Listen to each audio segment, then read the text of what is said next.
नमस्कार, आप देख रहे हैं महाराष्ट्र फाइल्स। आपके साथ मैं हूं परवीन शेख। आपको बताएंगे बीएमसी चुनावों में उद्धव के मुकाबले क्यों भारी है राज ठाकरे का पलड़ा। भारत पाकिस्तान मैच पर क्या है विपक्ष का दावा। सीएम फडणवीस के फैसले से क्यों विपक्ष है परेशान। इसके अलावा जानेंगे कौन किसे दे रहा है चुनौती, कौन किसकी बढ़ा रहा है टेंशन।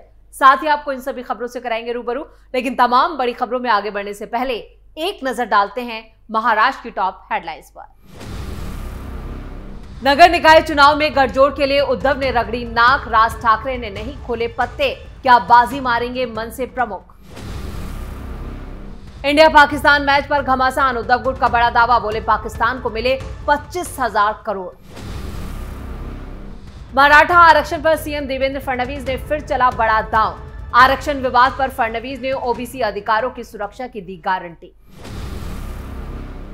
खबरों में सबसे पहले बात राज ठाकरे की। महाराष्ट्र नवनिर्माण सेना प्रमुख राज ठाकरे बीएमसी चुनावों से पहले अपने चचेरे भाई उद्धव ठाकरे के साथ गठबंधन की शर्तें तय करते नजर आ रहे हैं।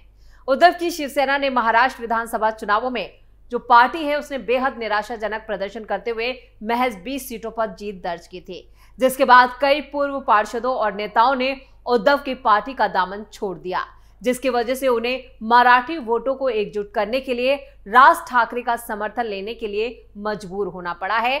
उद्धव और राज ने हाल फिलहाल में न सिर्फ मंच साझा किया बल्कि उनके बीच कई मुलाकातें भी हुई, जिसमें शिवसेना यूबीटी और मनसे के बीच गठबंधन की अटकलों को बल मिला। स्कूलों के लिए त्रिभाषा नीति का उद्धव और राज दोनों ने ही विरोध किया था। उन्होंने दावा किया कि इस नीति में हिंदी को मराठी भाषा पर प्राथमिकता दी गई है। मुख्यमंत्री देवेंद्र फडणवीस सरकार के त्रिभाषा नीति से जुड़ा सरकारी आदेश वापस लेने के बाद उद्धव और राज ने 5 जुलाई को वर्ली में एक जॉइंट विजय रैली में हिस्सा लिया। 2 दशक बाद मंच साझा किया इन दोनों भाइयों ने, और रैली में उद्धव के बेटे आदित्य और राज के बेटे अमित ठाकरे भी शामिल हुए थे।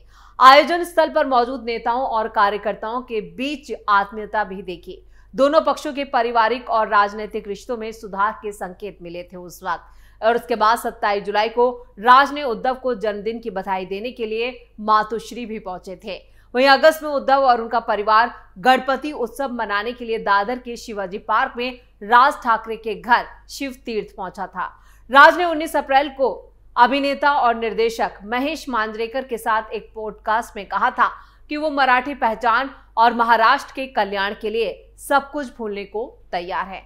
सीधा सीधा उनका जो संकेत था, मनसे का प्रमुख इशारा उनके और उद्धव के बीच की कड़वाहट को दूर करना था। उसी दिन उद्धव ने भी राज के साथ अपने सभी मतभेदों को सुलझाने की इच्छा जाहिर की थी। 20 अप्रैल को शिवसेना यूबीटी प्रमुख नेता संजय राउत ने इसे भाइयों के बीच भावनात्मक आदान प्रदान बताया, जिसमें दोनों दलों के भविष्य में साथ आने की अटकलें तेज हो गई। राजनीतिक विश्लेषक मानते हैं कि उद्धव अपनी पार्टी के कमजोर पड़ने के बाद गठबंधन पर ज्यादा जोर दे रहे हैं। 2017 में बीएमसी चुनावों के बाद उन्होंने राज को झटका देते हुए 7 में से 6 मनसे पार्षदों को अपने पाले में शामिल कर लिया था। अब उद्धव को राज के शहरी मराठी आधार की जरूरत है। राज ठाकरे ही शर्तें तय कर रहे हैं इस गठबंधन की।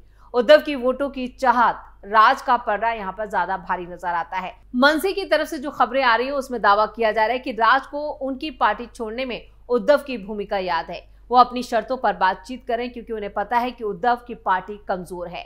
बताया ये भी जा रहा है कि उद्धव और संजय राउत और अनिल परब ने पिछले हफ्ते शिवतीर्थ में राज ठाकरे से 2.5 घंटे की मुलाकात की थी, जिसमें बीएमसी चुनावों में सीटों के बंटवारे पर चर्चा की गई थी। हालांकि बाद में संजय राउत ने इसे पारिवारिक मुलाकात बताया।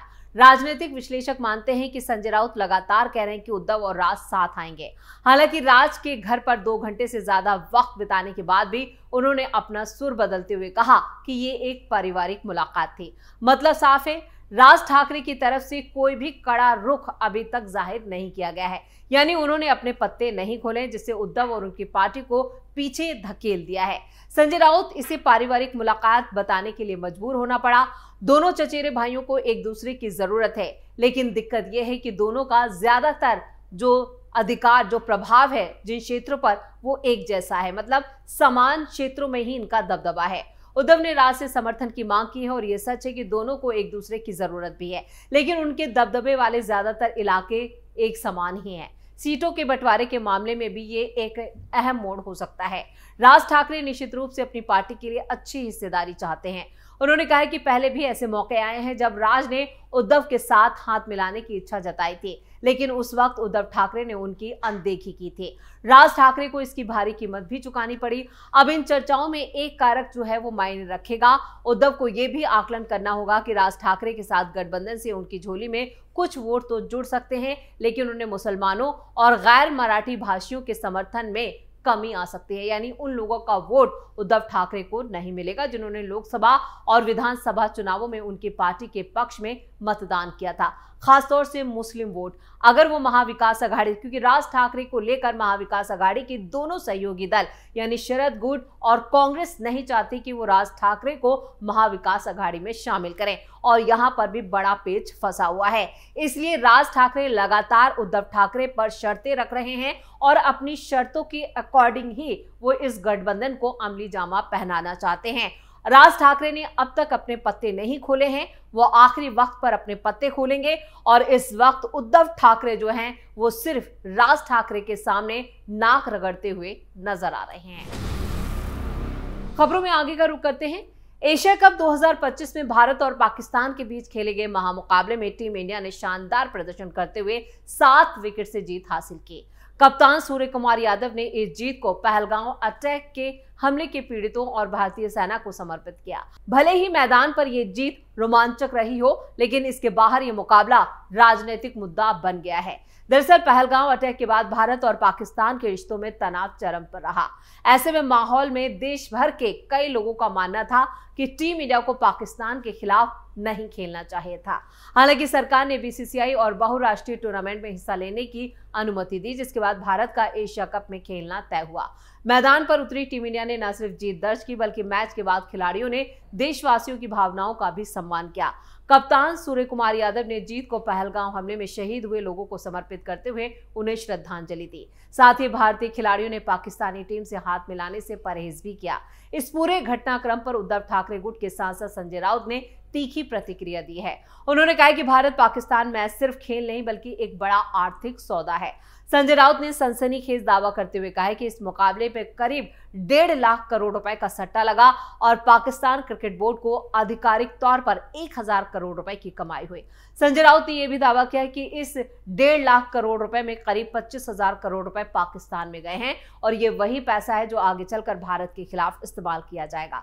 उन्होंने बीसीसीआई और सरकार पर सवाल उठाते हुए कहा कि यह मैच सिर्फ पैसों के लिए खेला गया और एक मैच का भी बहिष्कार नहीं कर पाए। संजय राउत ने आगे कहा, आप पाकिस्तान के साथ खेलकर उन्हें हमारे खिलाफ लड़ने के लिए, हमारी महिलाओं के सिंदूर मिटाने के लिए सशक्त बना रहे हैं। पाकिस्तान जीते या हारे इसमें हमें कोई फर्क नहीं पड़ता, हम ऐसे मैचों पर थूकते हैं। संजय राउत, उद्धव ठाकरे और विपक्ष के तमाम नेताओं ने इस मैच का विरोध किया था और वो इस पर जमकर सियासत कर रहे हैं, जबकि इस खेल का सियासत से कोई लेना देना नहीं, लेकिन जबरदस्ती इस विषय को भी मुद्दा बनाया गया। खबरों में अब बात मराठा आरक्षण की। मराठा आरक्षण को मंजूरी को लेकर राज्य में राजनीतिक और सामाजिक बहस तेज हो गई है। मुख्यमंत्री देवेंद्र फडणवीस ने साफ कहा है कि इस आदेश से दूसरे पिछड़ा वर्ग यानी ओबीसी के अधिकार प्रभावित नहीं होंगे। फडणवीस ने कहा है कि सरकार ओबीसी और मराठाओं सहित सभी समुदायों के कल्याण के लिए प्रतिबद्ध है और किसी भी लाभ का दुरुपयोग नहीं होने दिया जाएगा। उन्होंने कहा, मराठा कोटा के संबंध में फर्जी व्यक्तियों को आरक्षण लाभ नहीं मिलेगा।